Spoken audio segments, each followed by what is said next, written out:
Welcome to the Potential Leader Lab. I'm your host, Perry Moffmer, and this is where we explore how to create a better world for those we care deeply about by dismantling our delusions and acting our way into a different way of being. So today on episode 64, we're going to talk about if you don't know yourself, you cannot lead others. So today we're going to talk about something called interoception, and I'll get into it, the definition later. But the reality is that most of us walk around like detached heads, completely unaware of what's going on inside of our own bodies. And that's a problem, especially if you want to be someone who actually makes a difference in the lives of others. So we're going to talk about interoception today, which is the ability to sense and interpret the internal signals of our body, and why ignoring it is probably killing your ability to show up with impact. So why this matters is because if you don't know how you feel, and when I say feel, I mean physically, emotionally, cognitively, how can you possibly expect to understand how you impact other people? And the reality is you can't. So if you don't know how you feel, if you're not in touch with your own body, if you're not in touch with your own feelings, you can't be in touch with other people and understand the impact you're having on them. So let's see if we can do something about that. So interoception is your internal GPS. It's the process of noticing and interpreting signals from inside your body, your heart rate, any kind of tension, your breathing, gut instincts. It's the foundation of EQ, resilience, and self-awareness. So actually knowing how you feel in the moment. And we're going to talk about how this ties into psychological flexibility in a little bit. But most people think being self-aware is just knowing your strengths and weaknesses, and that's not correct, actually. Real self-awareness starts in your body, not in your brain. Like I can know things intellectually up here, but I got to know what's going on in here because that impacts, it's all connected, right? The vagus nerve is very important in this process, and our brain and our gut are connected. And so to just imagine that we can think our way through everything and that having clear thoughts is all that matters is laughable, really. Right? Because it's amazing to me the number of times I ask people how they feel or what they feel, and they respond to me with a highly intellectual answer. They respond to me, they're telling me what they're thinking, not how they're feeling. And then I can even ask them again, thank you for sharing that, but what do you feel? Usually it takes 2 or 3 times before I'll get them to say something that resembles a feeling. Because I think we've been programmed to avoid it. We've been programmed to avoid talking about feelings because somehow, somewhere along the way, we were convinced that they don't belong with us when we're at work or in our professional lives, which is, again, laughable because it's so funny to think that just because we want to ignore them, then that means they don't exist. Well, they do exist, and they actually drive most of our behavior because we think we're rational. So we think the process runs like this. Something happens, then we have a thought about it, and then we take action based on the thought. When in reality, what happens is an event happens, we have a thought, then we have a feeling generated by that thought, and then we act on the feeling.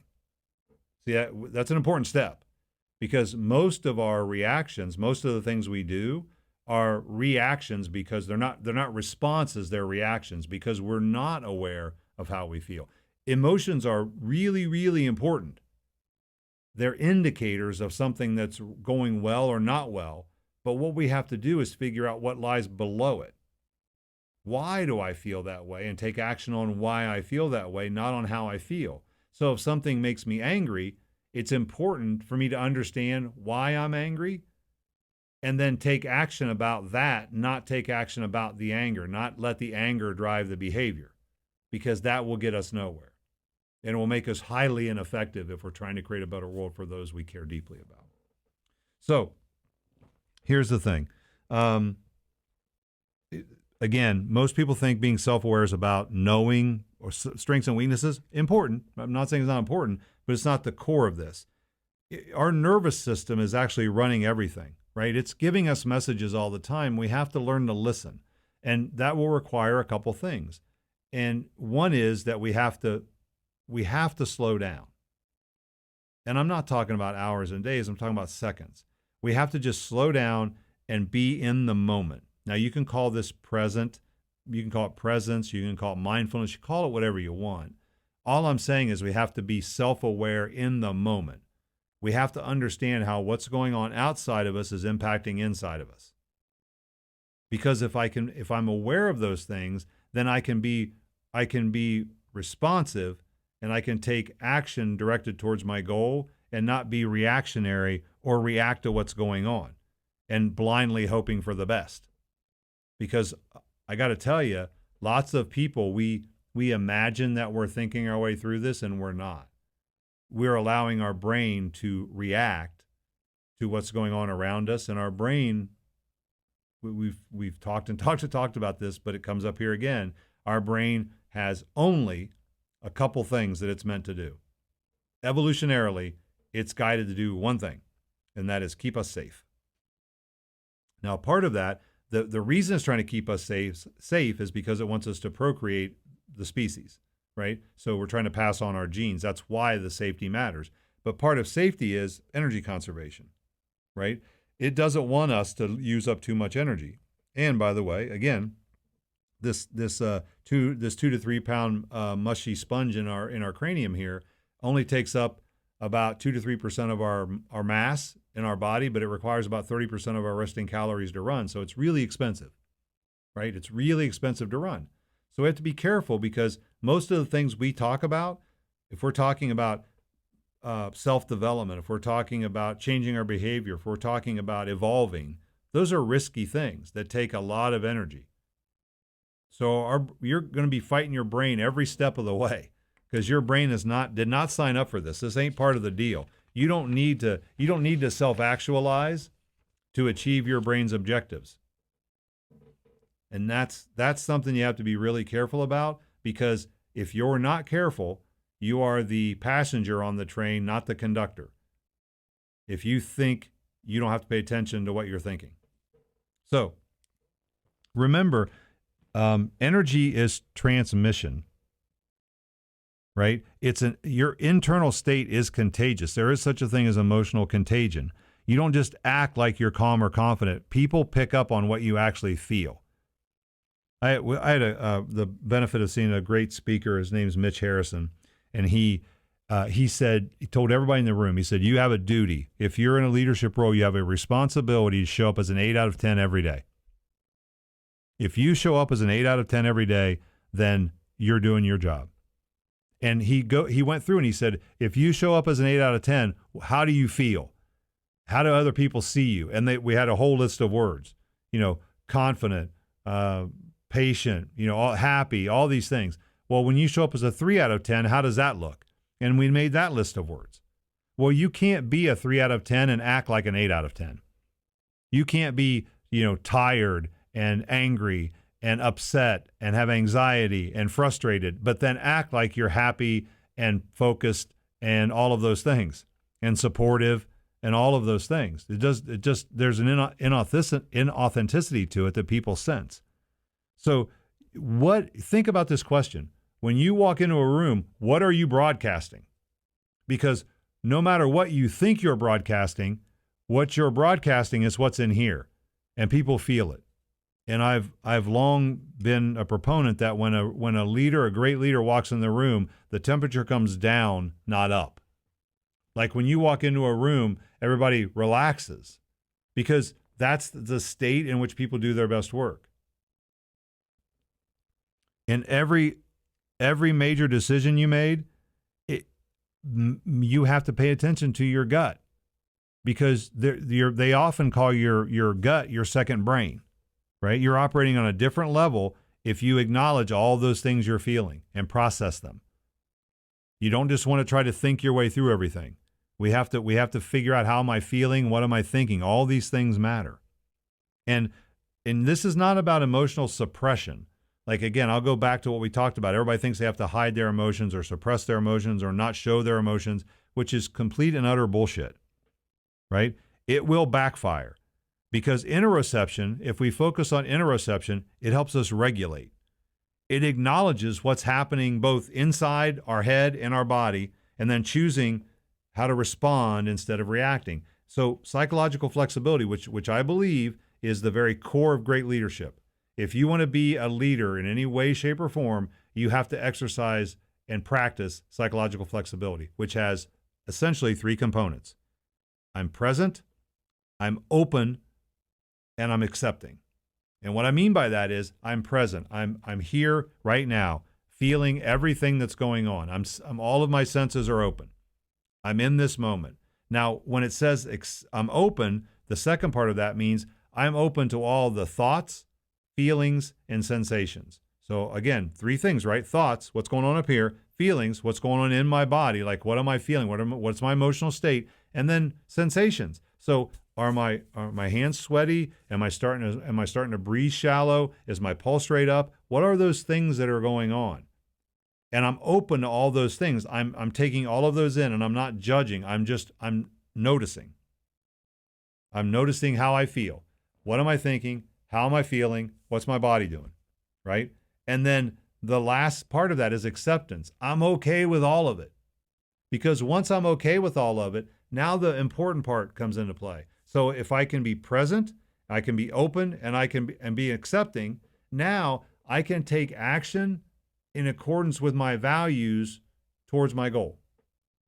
That's the most important part of that, because I can take in all of that stuff. I can be in a very heated discussion with somebody, but I can still take actions in accordance with my values to further my goals. And in accordance with my values is really important. And the way you know you've accomplished this is if you come out of that conversation without the thought in your mind, I wish I wouldn't have, or I wish I would have. That's what psychological flexibility enables us to erase, is that feeling of I wish I would have, or I wish I wouldn't have. Because we need to be in that moment, understanding what we're doing, taking all of it in, being present, open, and accepting of all those things, all those feelings, sensations, and thoughts. But then I still take action. I still am responsive. I take proactive action in alignment with my values towards my goal. So the relentless few perspective on this is we're going to act our way into being, and it starts with feeling. We're going to be intentional. Because here's the thing, if we don't do this, our actions are accidental, not intentional. That's the truth. The truth is, if we're not being psychologically flexible, we are on autopilot, and our actions are accidental, not intentional. And I think we'd all want to be intentional and not accidental. I think we all do it. Like, we've all done this thing accidentally. And how does that feel? And what is that we're sending out into the universe when that happens? What am I broadcasting when all my emotions are accidental? When all my actions are accidental, driven by my emotions. And so we want to react, not respond. We cannot ignore the interoception. We cannot run on autopilot. We can't turn these things off. Because if you turn those things off, you're now a passenger on that train. Like, you're just along for the ride, and it's not going to work out. It's not going to work out well for you, and unfortunately, it's not going to work out for those you care deeply about. Because if you're not, here's the difficult truth. If you're not willing to sit with yourself and feel that discomfort, the tension, the truth of where you're at, then you're not cut out to make an impact, period. You got to sit with that discomfort. That we have this issue right now, by and large in our society, where we think we should never be uncomfortable. And I like the term discomfort instead of uncomfortable. But we think we should never suffer discomfort. We should. There's a ton of stuff that should be discomforting to us. Because again, that shows us where there's opportunity. Everything can't be comfortable all the time. If it is, then what are we doing? Like, where are we growing? Because growth is horribly discomforting, because it's uncertain.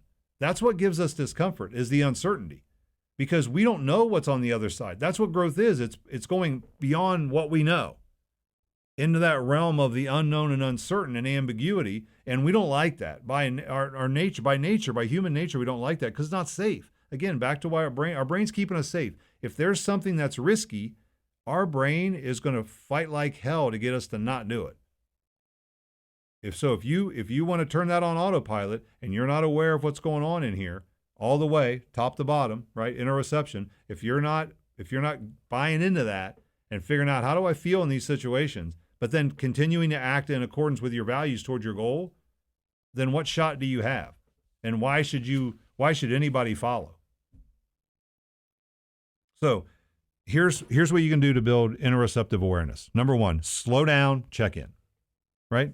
It's easy. Just if you got to do it this way, do it this way. Set a timer 3 times a day, right? Just in sometime mid-morning, afternoon, evening, and say, what's happening? What's going on? How's my breath doing? Am I tense? Am I grounded? What do I feel right now? Because then you're going to become more attuned with those inner signals and kind of go from top to bottom. How do I feel? Are my shoulders tense? Am I holding anxiety? What do I feel right now? And then use the moment of choice. We talk about it all the time. We are always at the moment of choice. So before you respond to anything, an email, a question, an argument, whatever, use that moment of choice. Who do I choose to be? What do I choose to broadcast? Because that split second of awareness will change everything. So all of this helps us train our nervous system. So things like breath work and movement and cold exposure, any of those things get us out of our head and back into our body. Like that's what that stuff does. Any of the stuff I just mentioned, just moving, taking a walk, doing a cold plunge, going into a sauna, breath work, all of those things bring us back into our body, right? We know how we feel. That's what we want to do. We want to get out of our head and back into our body.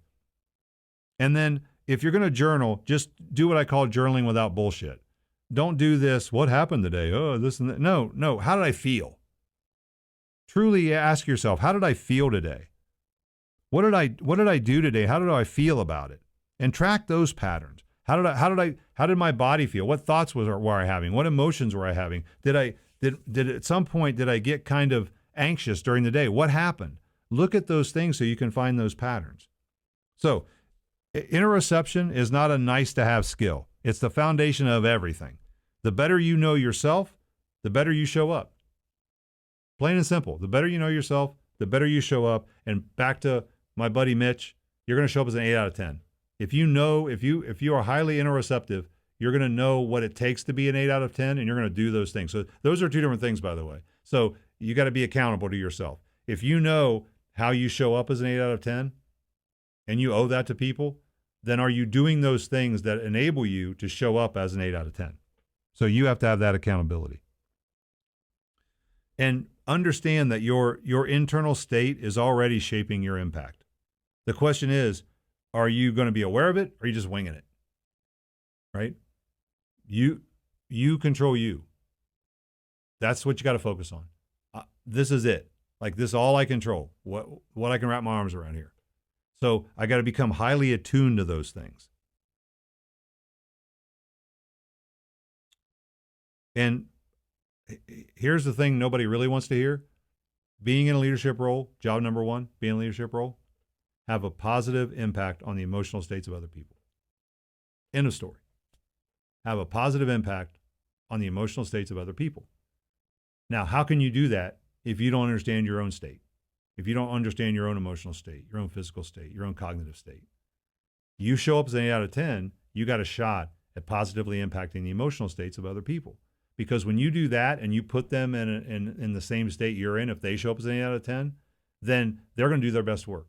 Because nobody does their best work when they're a 3 out of 10. Nobody does their best work when their emotional state is in the cellar. So as a leader, part of your job is to positively impact the emotional states of other people. So, back to the slow down and check in. Do me a favor this week, 3 times a day. Stop and check in with yourself. What's happening? What's your body telling you? Do this for a week, and then tell me it doesn't change how you show up. Just do it for a week. And you know that it will positively impact your ability to do the things you want to do. Whatever those things are, it will help you. Because if you want to create a better world for those you care about, you have to feel first, then act. Because all of your actions come from your feelings. You got to know what's going on in here. You deserve it, and the folks around you deserve it. So, if you're ready to stop waiting and start doing, you're in the right place. Keep questioning, keep pushing, and remember, growth isn't comfortable, but comfort wants you dead. So I'll see you next time in the Potential Leader Lab.